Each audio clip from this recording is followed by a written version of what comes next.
Welcome to another episode of DD on the Spot. As always, I'm your host, Ryan Johnson. Before I get to our guest here today, I'd like to remind everyone that if you enjoy this content, to please give a like and subscribe down below. I'd greatly appreciate it.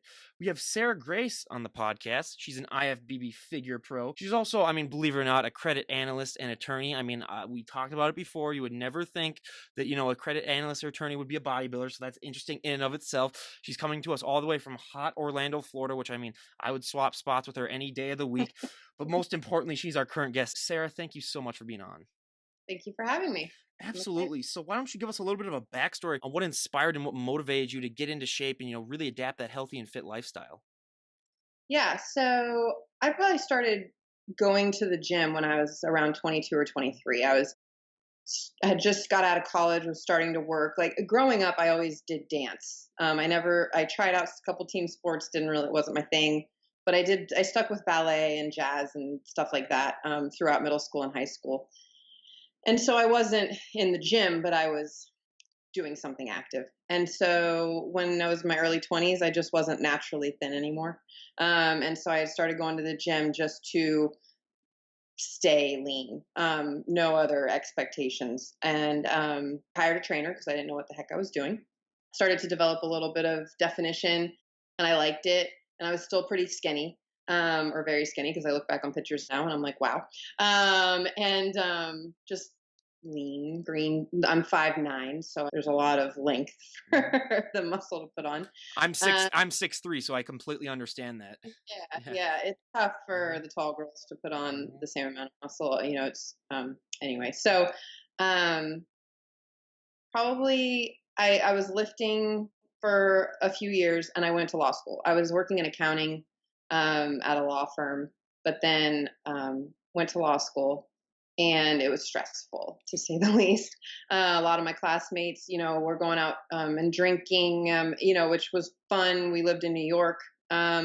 So that was kind of their stress reliever. And I found that was not my thing necessarily. It wasn't helping me relieve the stress. So I started going back to the gym and going more often. Obviously, I was doing a lot of cardio at the time. So I was still pretty skinny, but I was putting on more definition, and didn't know what I was doing still, and wanted to learn more. And so I would buy magazines, and I would see the figure girls, and I was like, they look amazing. And I never thought that I would be able to do it, just because in ballet, I was always terrified of being on stage. So I was like, I don't know that that's my thing, but I at least want to look like them.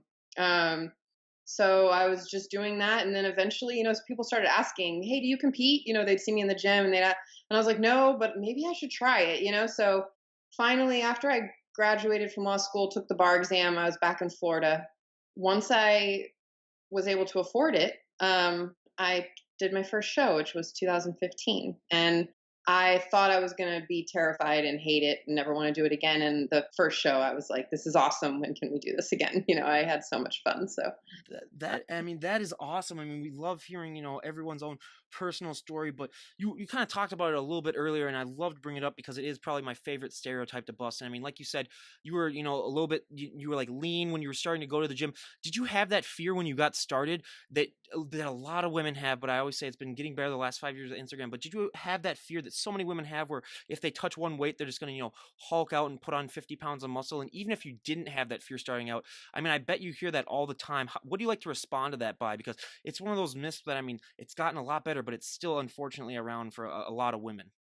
for sure. I've never had the fear myself, at least not that I can recall. I don't think I ever was worried about getting too big. Now, I'm sure in the beginning I was thinking, I don't know that I ever thought that I'd want to be as big as I am now, but it kind of progressed. Like the more that I lifted weights, the more definition I saw, the more I wanted.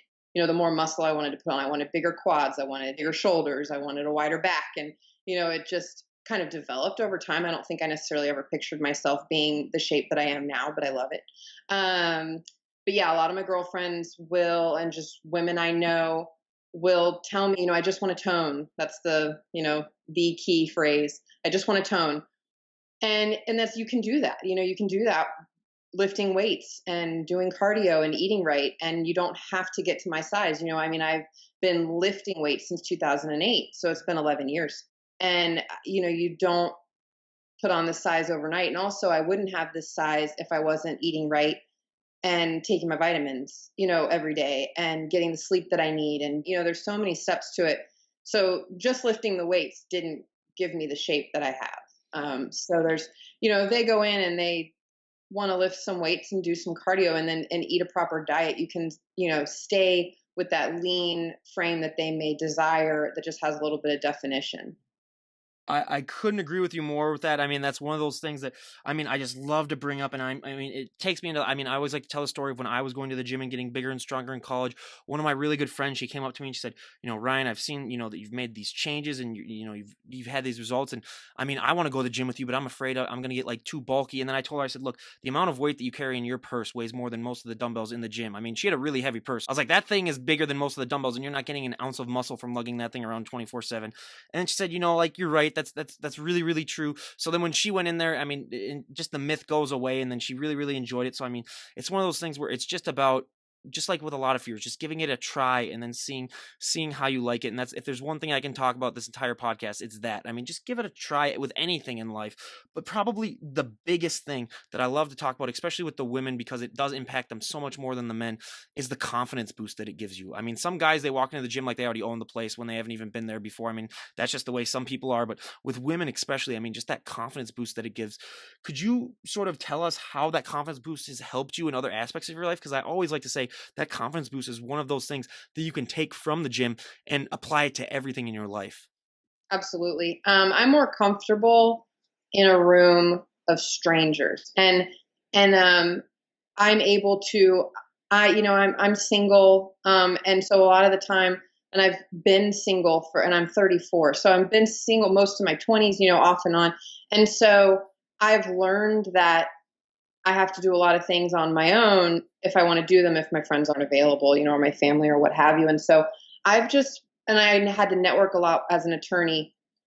And I'm not shy to walk into a room anymore where I don't know anybody, or go to a restaurant by myself. And that sounds really silly, but a lot of people aren't willing to do it. And I, you know, I even have been told this by guys at the gym. They're like, I think it's awesome that we look over in the free weight section and it's you with a bunch of dudes around you and you're lifting heavier than some of the dudes. But that's not something I'm trying to do. But at the same time, it's just clearly I'm confident. I'm not looking around like I'm nervous or shy or want to be. So I think that just now it took a long time to get confident in what I was doing. I was that person that was like, am I doing this right? I probably look like an idiot right now. I'm lifting this wrong. My form's off. I don't want people to make fun of me. And I still, every now and then, kind of am like, maybe I'm doing this wrong. I don't know, but I think it's transferred into just that confidence of being a little more sure of myself, but not in a cocky way. And just being able to walk into a room. And I think it's also helped me kind of figure out who I am. And I think that also just kind of came with growing up. But I really think that being a woman with muscle in a world where most women don't want it, at least as much as we put on, I think that takes a certain amount of confidence to be sure and be confident in what I am doing and what my passion is, and doing that no matter what anybody else may think. Well, and the dedication and determination that it takes too just to compete. That's why I love having the bodybuilders on, and like you're talking about too. That's one thing that I also love to have, the females on too, because especially for them, like if you see a muscular woman in public, a lot of people aren't able to look past the muscle and realize that there's just a average human being just down there beside that. They may have better dedication than you, they may work out more than you, but they're just an average person. A lot of people aren't able to look past that. I can tell you how many times when I've lost a little bit of it since college, but all the times even when I was at bars where girls would just come up and start feeling my arms and just be like, oh my god, come check this guy out, and then I'd be like, oh okay, that's just my arm or whatever. But yeah, it's a big thing for a lot of people where they just aren't able to look past that. So again, that's why I love having our guests come on. But one of the things that I love to ask, because everyone's genetics are different, so everyone has a different answer, but everyone when they get started in the gym has one body part that really really takes off, that they don't need to train as much, that was really developed before, and then everyone always has that one body part that sort of lags behind that they have to train to overdrive. For me, my back, I could train back once a month. I think think it's because for like 3 years I unloaded cars, or I loaded trucks basically for one of my jobs that I had when I was still in college. So that really put a good development back there. And then also since I'm 6'3", I mean, my legs are just shot where, I mean, I have to train them into overdrive constantly. I mean, it's a never ending struggle. But what were those body parts for you when you were getting started? I would say that my shoulder definition was something that I noticed first. And it turned into like just being obsessed with lifting shoulders. It was my favorite. I We can couldn't. see right now the shoulder definition. Yeah. Well, and I still don't think I'm always like, oh, this isn't enough. I mean, I want that cap shoulder, and I'm always, fighting for that shoulder development. It's just my favorite thing to lift. So I get really frustrated when I have injuries or tightness or whatever, and it's hurts to do a shoulder press or something like that. And I would say my hardest thing probably to bring up was my legs, which now I get the most compliments on. But I just saw a picture the other day of like me when I was 11.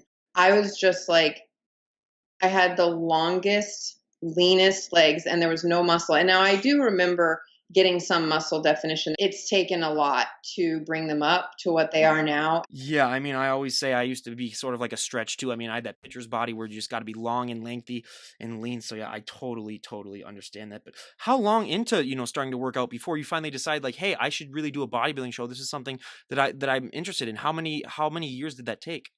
Well, I started lifting in 2008, and I probably started considering the shows because I saw the girls in the magazine when I was in law school. So at some point in around 2011, maybe 2012.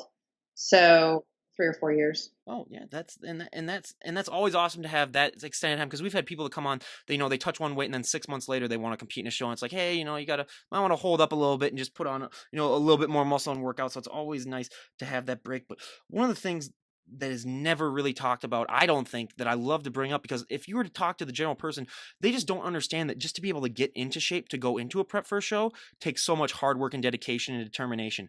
But then when you go on to that prep, you are just notching things up to an extreme level when it comes to, I mean, like you were telling us before, everyone in the audience, I mean, she had to eat her food before she came on here. So it's just timed eating where, I mean, just the nutrition aspect of it is just mind boggling. You got to be so scientific, and just the proper amount of food, and it's got to be at the right amount of time, and the training too. I mean, you can't miss a workout. I mean, all of it is just so down to point and just so minute. Was that a struggle for you at first, just sort of making that transition into that lifestyle where, I mean, everything matters and you have to do everything right in order to get the results that you want?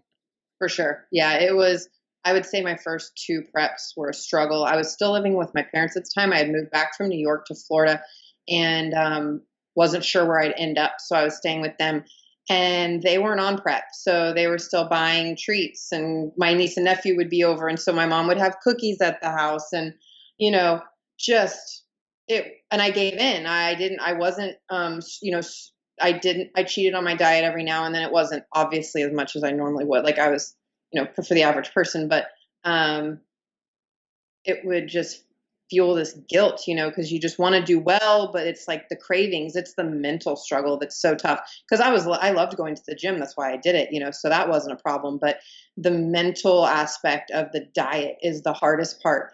And just understanding how important it is to get in a routine that your body understands. And I didn't really figure that out until my last prep.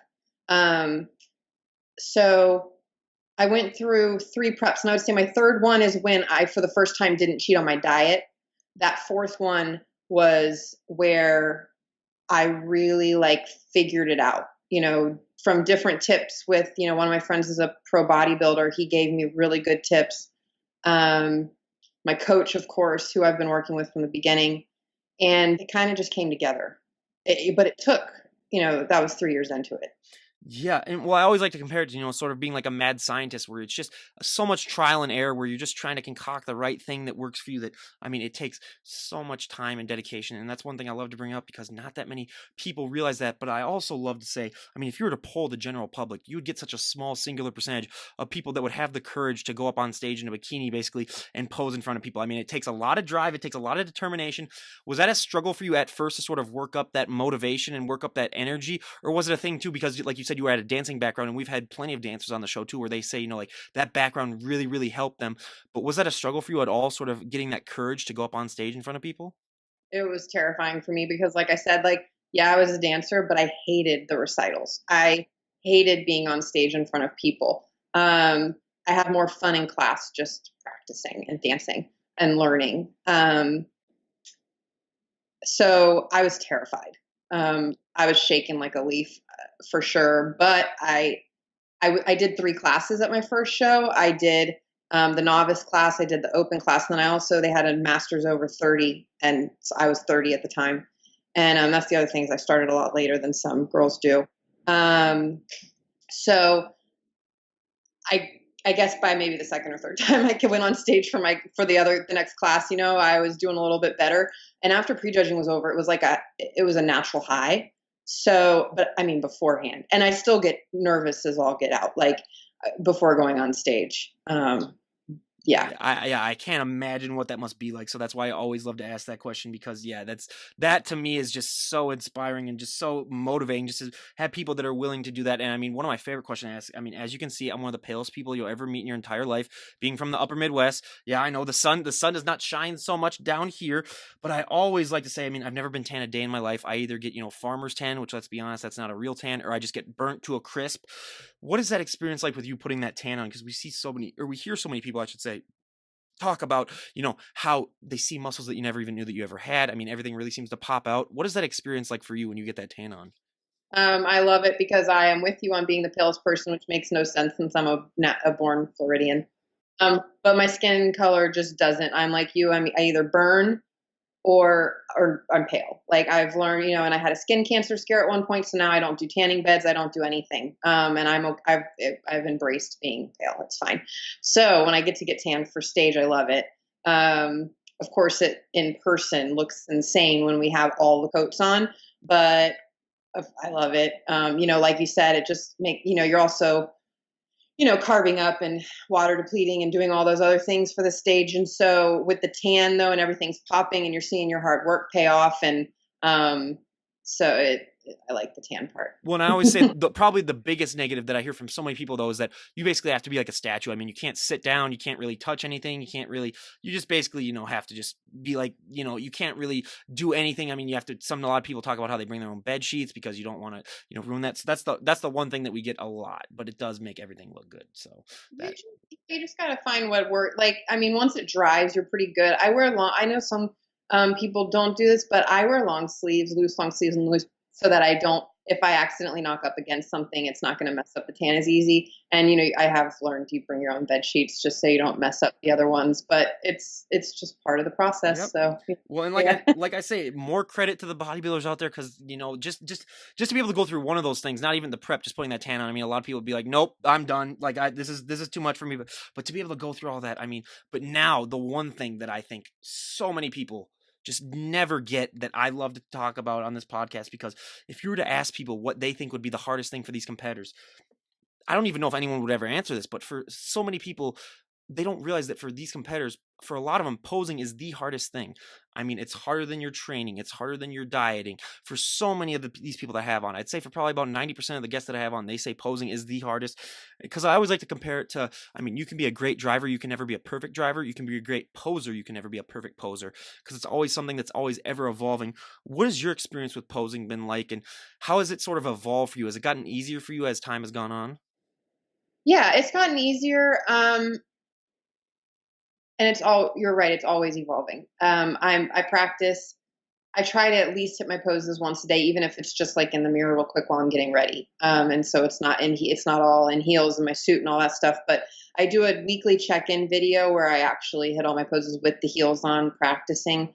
Now that I'm closer to the show, I will start doing more posing sessions where I'm practicing for longer, because it's all about posing enough in practice so that it's easy on stage. Make it hard when you're in prep.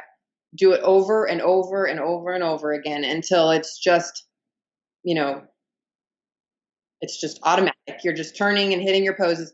But also, if you don't, practice enough until you're, sweating and exhausted, then you're going to sweat and be exhausted on stage. And so it's all about, finding what key things you notice of what for that position might work for you, where your arms should be to hit to make, your figure be shown off the best while being in the mandatory poses. But I've gotten tips from my coach, and I've gotten tips again from my friend that's the bodybuilder. His name is Lloyd Dollar, and he helps me. He helped me a lot. Last time he's a coach as well, and so he had given me some tips. My coach Chris Eady has again been with me since the beginning, and he taught me how to pose first, and I'm sure he's happy that we've evolved from what it originally was. Not that they were terrible, but they've definitely gotten better.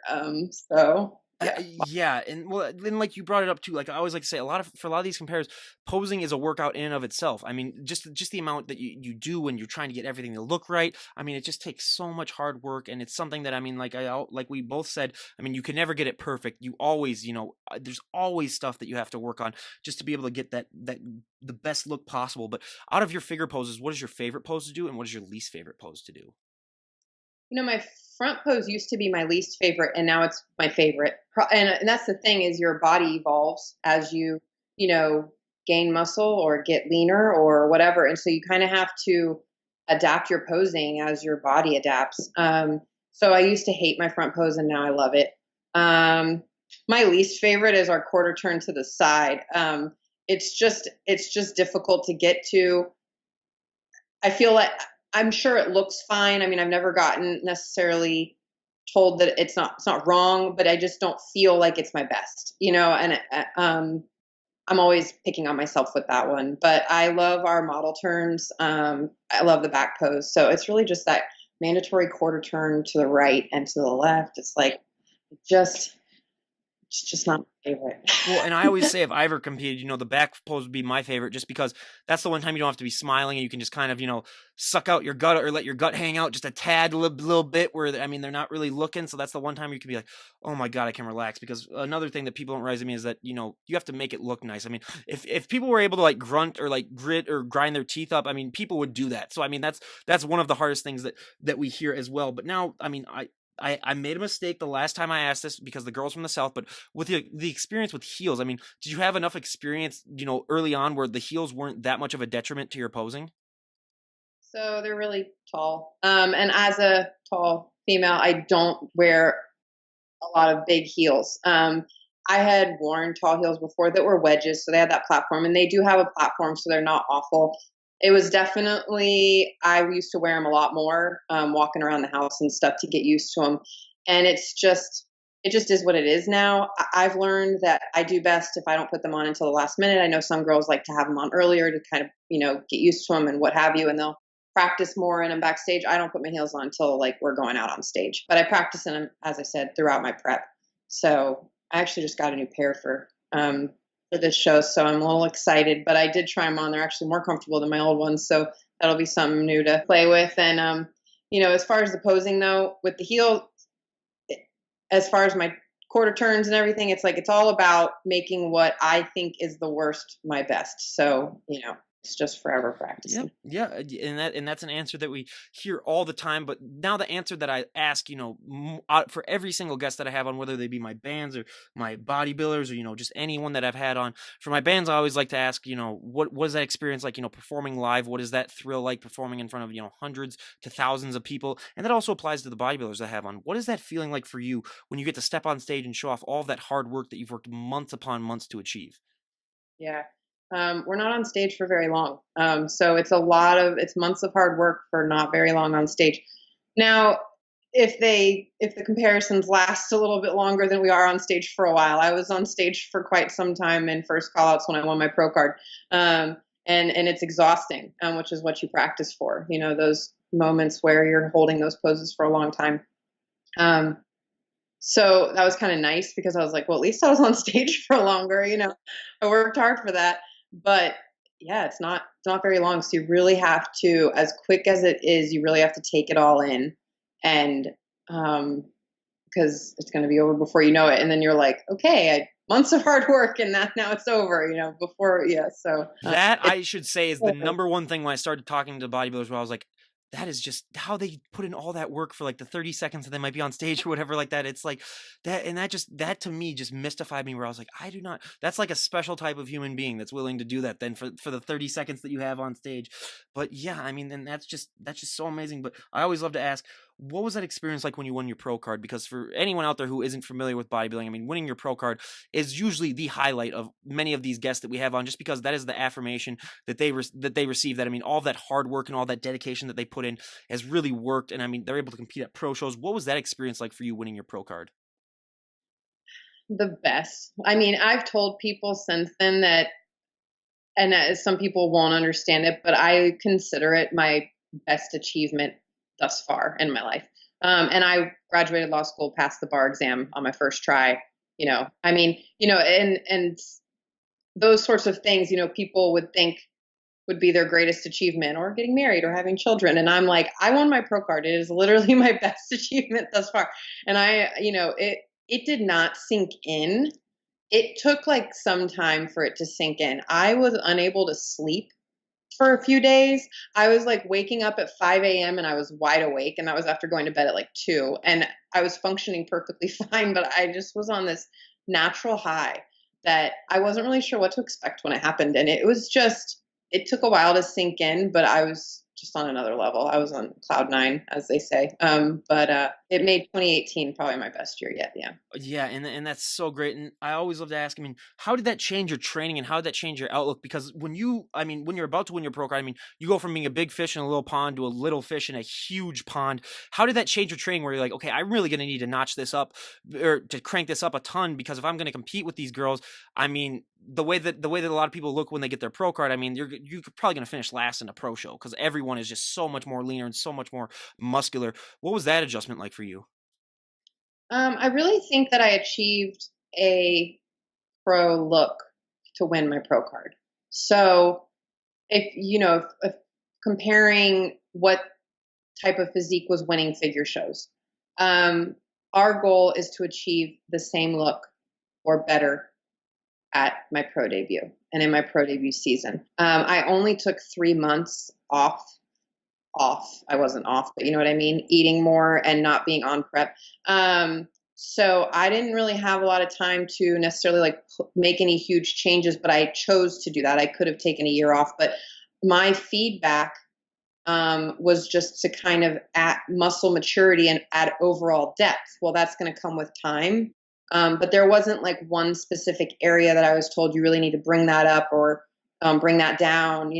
So I really think that I kind of achieved that pro mindset, which is what allowed me to win my pro card in my last prep. So when I went back on prep, I was like, I'm going to do everything exactly how I did it last prep. I'm eating the exact same foods, and I know there's lots of different ways to diet and do everything.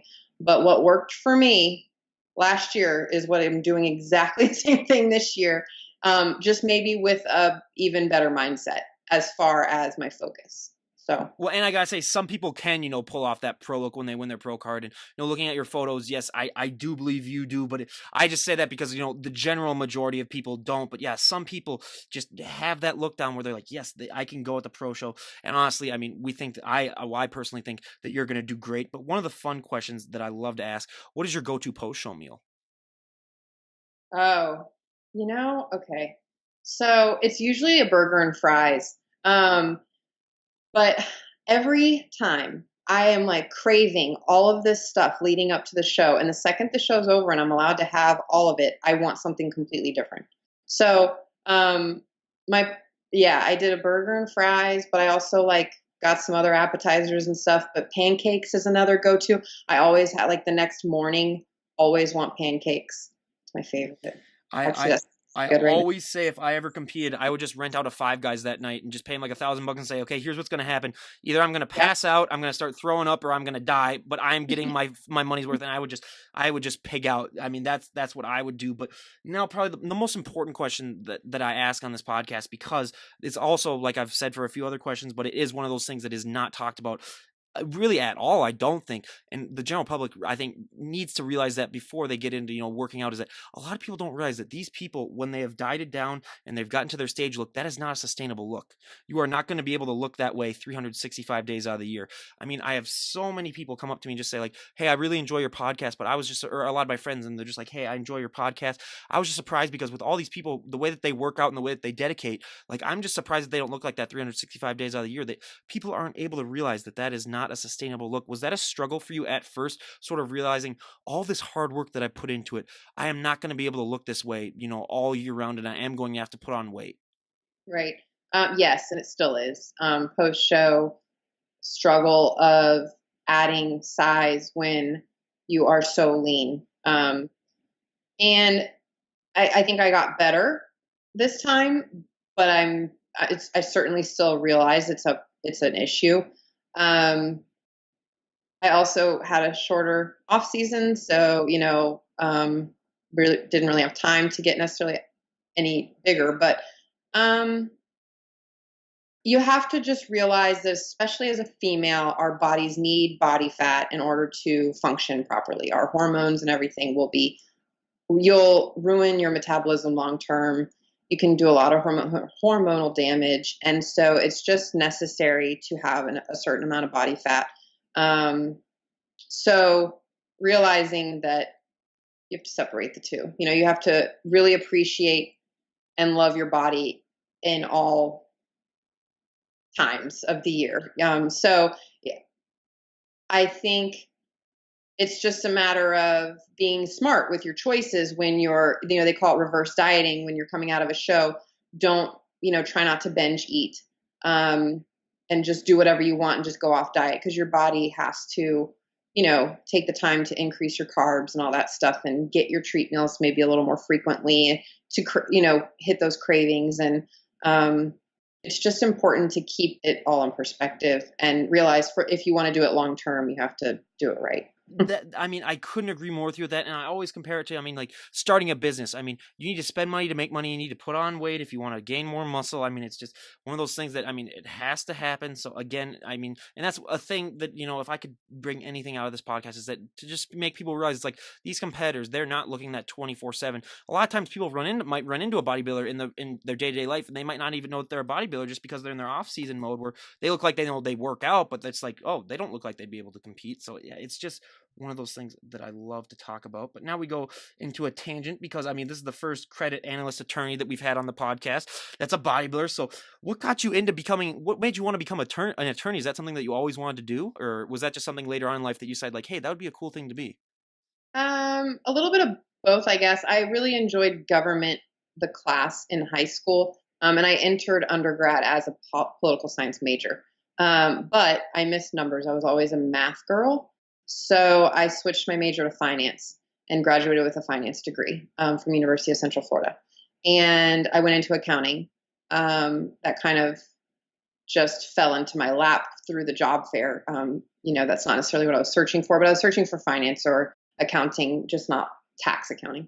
And did that for a few years, but then I ended up at a law firm as an accountant. And I was like, I wanted to get some sort of advanced degree. I wanted to get either my MBA or my CPA or my law degree or something, and I really thought that law was the route that I wanted to go. And I went to law school. I moved to New York for it. I practiced for 2 years and it was not my thing. So I am still an actively licensed attorney, but I do not practice. And I never wanted to be a private practice attorney. I kind of always was the idea was to tie it in with my finance degree and work on the corporate side of things. And it just didn't work out that way. And I was actually looking in the legal field, you need private practice experience to really do anything. And so I was really looking to try to make that transition into the corporate side of things and do law still. And my current job kind of fell in my lap again. A friend of mine, 2 friends of mine, their father had opened up a new branch of this bank and they needed a new credit analyst. And they were like, hey, don't you have a finance degree as well? And I was like, I sure do. And I interviewed and I got the job, and that was 3 years ago. And I still love what I do. I underwrite commercial loans.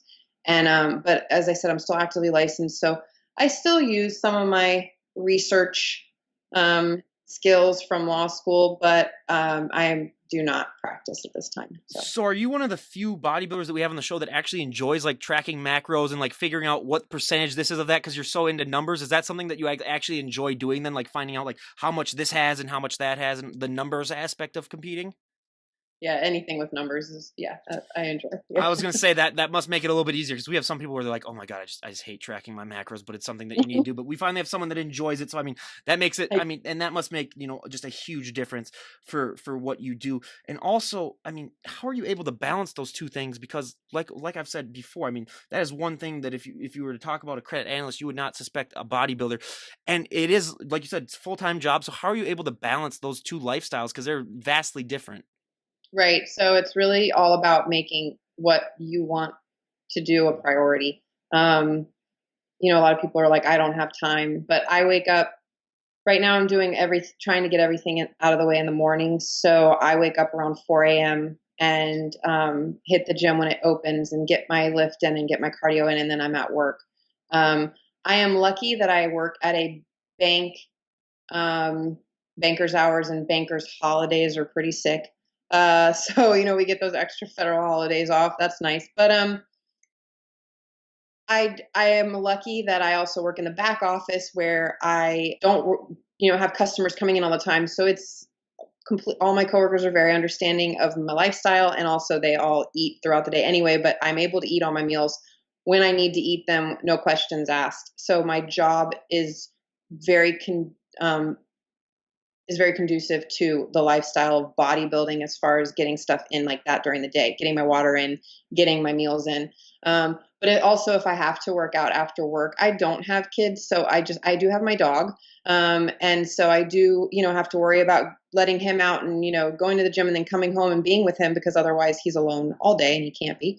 So I still balance that, and I have family and friends, and I balance trying to hang out with them still, and they all understand what I do now. It took a little bit, but we all get it. And so I have my meals with me, and we do what we need to do. But I just get it done. When the gym's open, the hours, and if I had to go late at night, I would. And on the weekends, I get it in. I just plan everything. I've found that I thrive on routine, which I'm sure is super helpful in this sport, and I have a planner, like old school. I write things down and plan out my week to make sure that I'm going to be able to get everything in.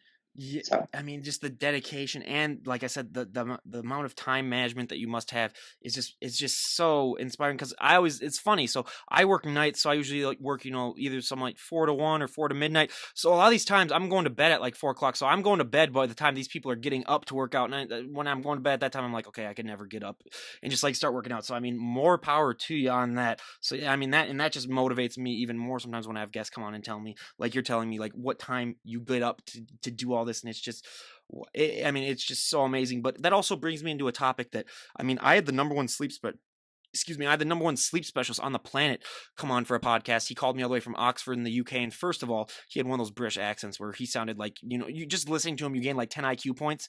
And I was just going to tell him, I was like, okay, you're just going to talk the entire podcast. I'm just going to listen because like my brain is like getting its own workout just listening to you. So, but we talked about, the importance of sleep. And for bodybuilders, nothing means more for recovery than sleep. I mean, sleep is your number one go-to for recovery. I mean, people don't realize you don't get muscular. I mean, you don't build muscle in the gym. You build muscle in recovery. You build muscle when you're asleep, and because you're tearing your muscle apart when you're working out, and then when you're sleeping or when you're recovering, that's when it builds itself back up. But what is the proper amount of sleep that you like to get?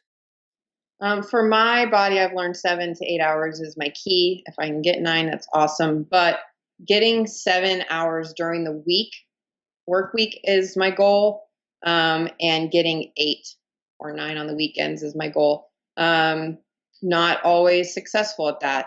One night I got 5, but I also notice I do not function. My body's not functioning as well. I'll wake up bloated, or I'll be holding. I feel really sore when I wake up, as opposed to if I get my 8 hours, I don't wake up feeling as sore. And also, of course, there's a ton of other recovery that goes into that. But it affects my weight on the scale. When you don't get enough sleep, and so I've learned that really like I'll know that I didn't get enough sleep when I wake up by how I'm feeling. But it is a huge part of recovery um, that I've it's also a struggle because since I've switched my workouts to the morning, I love getting them out of the way, but I'm also going to bed earlier, which it's easy when you're exhausted. But I'm usually a night person, not a morning person. In law school, especially, I would stay up super late and just wake up later. And so to switch that to going to bed early, waking up early, I love it. But every now and then the other night, I went to bed at 11:30 and I was like, I'm going to pay for this tomorrow. So I'm like in bed at 9:30 and I'm like, clutch, this is Yeah. going to be Yeah. Like you kind of like the Mark Wahlberg thing. When I found out that he goes to bed at like 7:30 and he gets up at like 3 every morning and like works out, I was like, okay, that's just ridiculous. I mean, he's going golfing at like 6 a.m. and he's already got his workout done. I'm like, okay, yeah, that is unbelievable. But now two of the questions that I love to ask all of our guests before we go to our audience favorite, my personal favorite, the questionnaire. But the two questions that I always love to ask before that. So for me, when I was working out, getting bigger and stronger, there were so many positives that came along with it. I mean, so many great things. But there was one negative thing. You're going to get asked to move a lot of people's furniture. You're going to get asked to open a lot of pickle jars. I mean, I'm still at home with my parents for the next couple of months, and every time they come home with groceries, I basically have to lift the car into the driveway and then lift the groceries in. Has that been a similar experience with you where people just take one look at you and then they just say, like, oh, Sarah can do that? But has that been similar with you? Yeah, we joke about it at work, when we have to get the paper boxes from the front of the bank. I'll get it. And but I joke back, I tell my male coworkers, I'm like, yeah, don't worry, I've got this. I don't want you to hurt yourself, so it's just a big joke. And with my family, it's same thing. We joke about it, but I'm happy to help my parents, I mean, it's nice to be able to help them with things that maybe they can't do anymore. Um, and same like I love one thing that I've noticed is with my niece and nephew, if you're going to talk about being a good role model for children, I love the fact that they love that they always talk about how Aunt Sarah's the strong one. Oh, Aunt Sarah, I know why you're here because you're strong. That's why we need you here, or and just commenting on things like that. And always like they flex when they see me, and I mean, just cool stuff like that. And I just like, especially my niece, to see that women can be strong too, and it's not just a male thing. So That's what I always love to say too. I mean, it's just such a huge inspiration for the younger generation that then they can come up and say like, hey, women can have muscles too, and women can work out too. So yeah, that's one of the most important things that I should say. And I mean, I always say for me, it's a double-edged sword though, because being 6'3", even if I had no muscle at all, I'd still get asked to move people's furniture and stuff like. It's the tall person problem. So I totally get that. But now my favorite question to ask out of any question that I'll ask you, and again, this is a multi-million-dollar idea for anyone out there listening. But when it comes to clothes for fit women, I mean, I always like to say, fit men have their own problems, but fit women have their own problems. You specifically, I mean, being a credit analyst, I mean, you can't show up in gym clothes. You have to find regular clothes. Yeah, I know. I always say that, but I mean, one of the things that I always like to say is, especially with you where you said your shoulders really came out. If you have big, broad shoulders, dresses aren't your best friend. Jeans are another thing that we hear of all the time. We're just because if you have a big lower body and a small waist, jeans are not made for that. So what have been some ways that you have found that you're able to compensate for the fact that your clothing options can be limited? so I've learned that my favorite silky tops are not always my best friend because those are not they don't have any give in them. And what my main issue is, I guess it's the shoulders, but also my broad back. Um, my lats have taken over, and I've had to give away a lot of cute clothes to my sister, who's thrilled that I'm giving them away. You just learn to buy maybe something with a little stretch in it as far as the tops are concerned. I wear a lot of sleeveless tops to the bank. I'm lucky that I can do that. And I can always throw on a sweater if I need to. Um, with jeans, I just kind of deal with the fact that my waist doesn't always fit. I could get them tailored, but then the fact that my body changes throughout so much, throughout the year so much, I don't necessarily want to tailor my jeans and then not fit in them other times of the year. So I just kind of wear belts when I'm this lean. And I do a lot of dresses, but they're have some give in them or they're sleeveless. You just kind of learn. But trust me, if I Well, could wear clothes all the time, I really would. Well, yeah, and I I always say if you have arms like that, you got to go sleeveless for everything too. I mean, it's like you got to show them off. I mean, it's like you're not doing a service if you're going to be all covered up. Now, when it's like me though, I mean, it's like when you're in this type of weather, I always say, you have to be covered up because, and I always put on, like 10 to 15 pounds of fat, during the winter, just because, if it's negative 20 outside and you're walking out, you do not want to be lean because then you are just going to become a human popsicle even quicker. So yeah, and plus, like I always say, it's sweater weather up here, so I mean, you can get into that shape, and then I'll probably around like April I'll start to lose all that weight again, just like I do every year. But yeah, it's one thing that you got to do to survive up here. And like I always say, it's a multi-million-dollar idea, anyone, for clothes for fit women. If you can find like a perfect thing that works, I mean, all of the guests that I've had on, I mean, they're willing to buy it. So everyone get out there and make it. But now we go to our audience favorite, my personal favorite part of the podcast, a little questionnaire. We're going to ask Sarah here about a dozen or so questions that we ask all of our health and fitness guests, and we're going to see how our answers stack up to all the other guests that we've had on. So for our first question, what is your go-to workout song at the moment? Oh, my number one on my recently played playlist is "Wow" by Post Malone. I apparently listen to it multiple times every workout. Yeah, it's a That's good. that is a good one. I mean, I'm more of an old school where I gotta have like my 80s, my cheesy 80s, or my cheesy. I have like the Rocky IV soundtrack, which is the cheesiest soundtrack of all time when I work out. But I have a problem. So I have a gym at home, which is nice. It's just a small little like makeshift gym. So I work out there, like 75% of the time. But when I go to a normal gym, I'm one of those people where I gotta wait for the beat to drop. So if I'm doing like a lat pull down, I'll be like this for like 30 seconds, and I have had people come up to me and be like, "Dude, are you okay? Did you like pull out your back or something like that?" And I was like, "Oh, nope, just waiting for the beat to drop." So I am known throughout the gym as the guy that waits for the beat to drop, and everyone has, been warned. We're like, "Oh, you don't have to go up to him and like check in if he's okay." Like I've had times where I'm doing squats and I'm waiting like a minute just for the beat to drop, and then so yep, I am known as that. So, but Yeah, I listen to a lot of hip hop, a lot of reggae, and I actually listen to a lot of R&B because sometimes I just need to be a little more calm, and I turn on some R&B, and so sometimes I'm listening to slow jams, which is weird, but whatever. yeah, well, me too. I mean, believe me, there might be like one romantic song that comes in there like every once in a while, and then I still work out to it, and it just feels weird. But I'm like, yeah, it's I'm too lazy to change it on my listening device. So yeah, and that happens too. But now, out of all the celebrities on the planet, if you could work out with any celebrity, who would it be? This is probably super. Everybody says this, but The Rock. Yep. Just because I love that guy.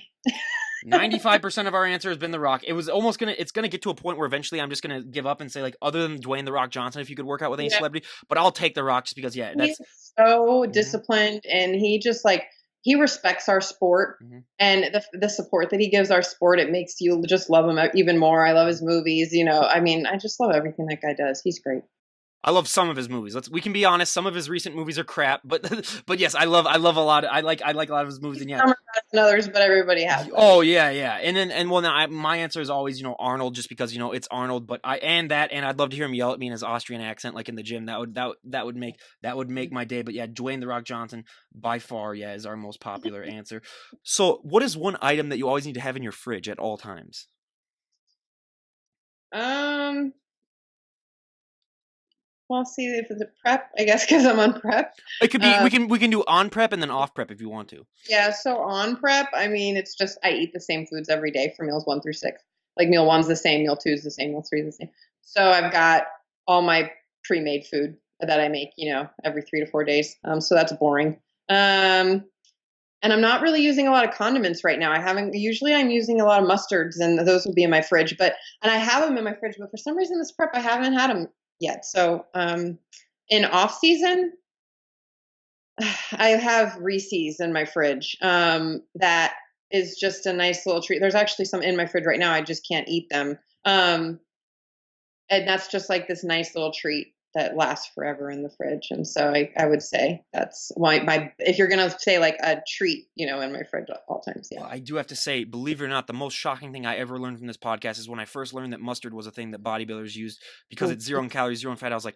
I even told him, I was like, you might want to reevaluate your life if you're putting that on your chicken or putting that on your eggs or I don't whatever. like Yeah. mustard, and all of a sudden I do, and Yeah. it's weird how your taste buds change when you're dieting down, and so yeah, I used to not even like it, now I love it, Yeah. but I guess I'm seasoning my food really well right now with my Yeah. concoction, so I haven't needed it. Yeah. Yeah. I mean, I always say that is the most shocking thing for me. But now, out of all of your followers that you have on Instagram, what is one thing that you think that they would be surprised the most to know about you if they met you in person? That is a tough question. Other than being Um, an attorney or a credit analyst, because that's one thing that I right? think a lot of people would just be like, "Oh, wow, that's I'd never expect that." I don't know because, I mean, I show off my dog on Instagram, Mhm, so they know all about that. I'm a homebody. mhm. Is that Yeah, I guess that's something that, they wouldn't necessarily know about me yeah. from, I'm all out and about and, but I love being at home. Mhm, I don't feel right after a weekend if I don't get some downtime at my house mhm. by myself. Yeah. And I just function better that way. But I really enjoy just like being at home. Even when I used to go out when I wasn't necessarily prepping and competing, and I would go out to bars and stuff at night, I just would like I really like being home. Yeah. I'm a homebody. Yeah, Yeah. and I definitely think that's not a thing that people wouldn't realize because especially when you're like out there on stage posing, a lot of people just think that those people are just so out there and they're willing to be like super talkative and they're just love to be around people. But yeah, a lot of times, I mean, with me too, I've gotten that where they're like you talk to people all this time and I'm a homebody as well. I mean, tonight I'm going out with friends, but this is the first time in like 3 months that I've gone out with friends, especially like doing this podcast. So yeah, I totally understand that, and I would have probably said probably your height too is one thing that a lot of people would just be like, oh Yeah. wow, you're a lot taller than I thought. Yeah.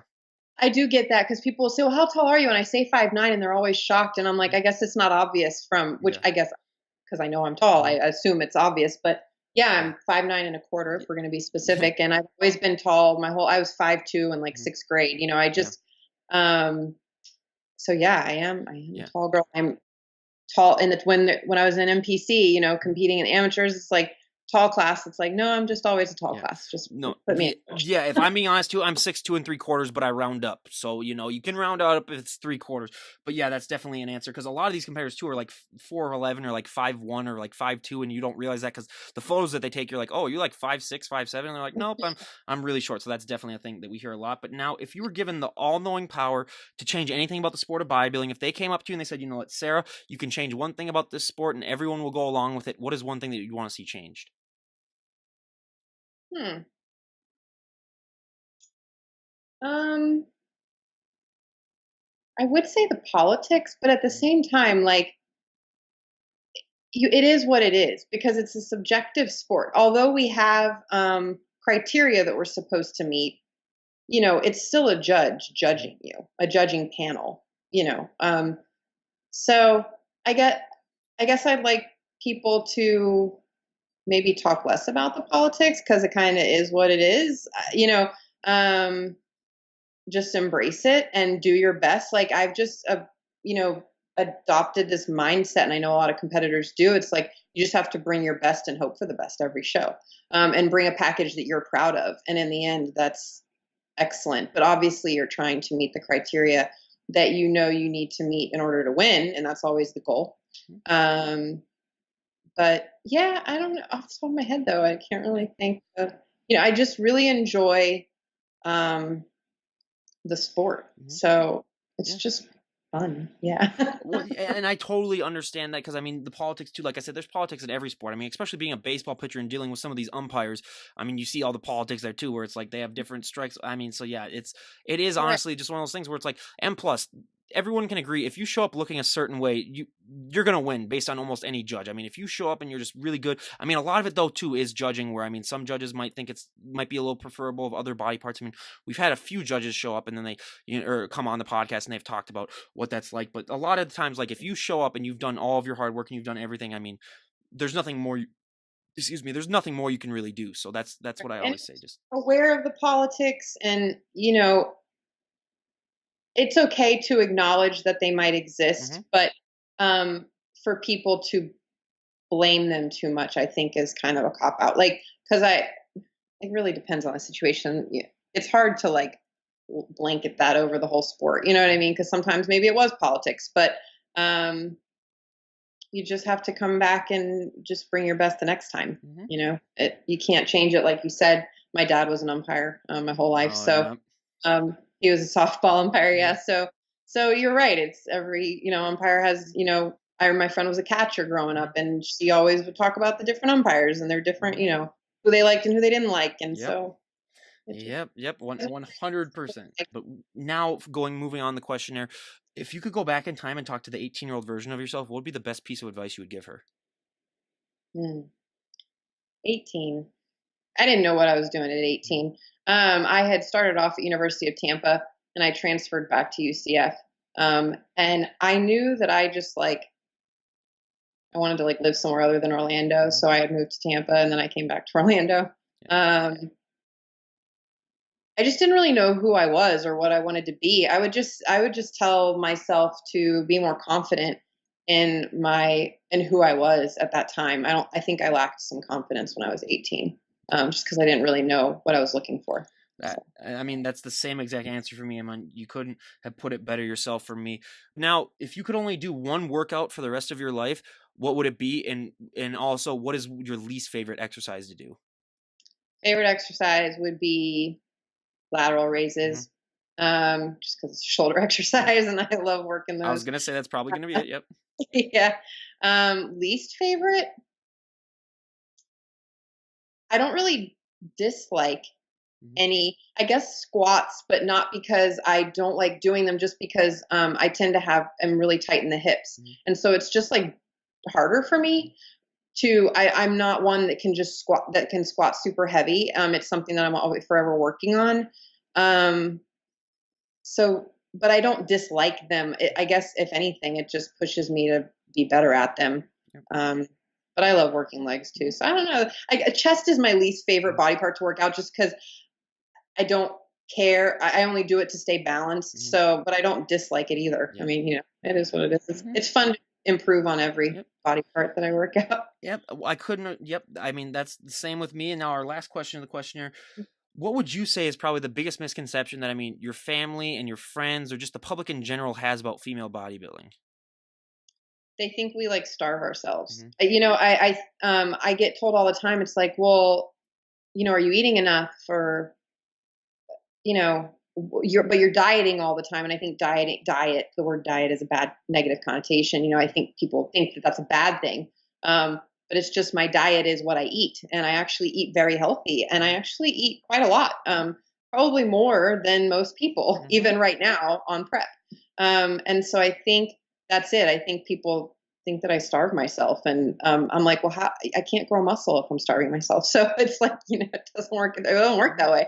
But I do explain to people a lot. It's like, no, I'm eating all the time, Hmm. trust me. And coming from family, it was more of a concern, for my health, Hmm. thinking that I was going to like, damage my system, my metabolism and all that going into it. And I just, over time they've learned she's not, Hmm. she's got a coach that knows what he's doing, and wouldn't, do anything to damage her long-term health. So Yeah, and that's definitely one that we hear all the time. And now we go to our two final questions before we wrap things up here. So, for our first one, if we were to talk to you a year from today, where would you like to be at in your bodybuilding career? Where would you just like to be at in your life if we were to talk to you a year from today?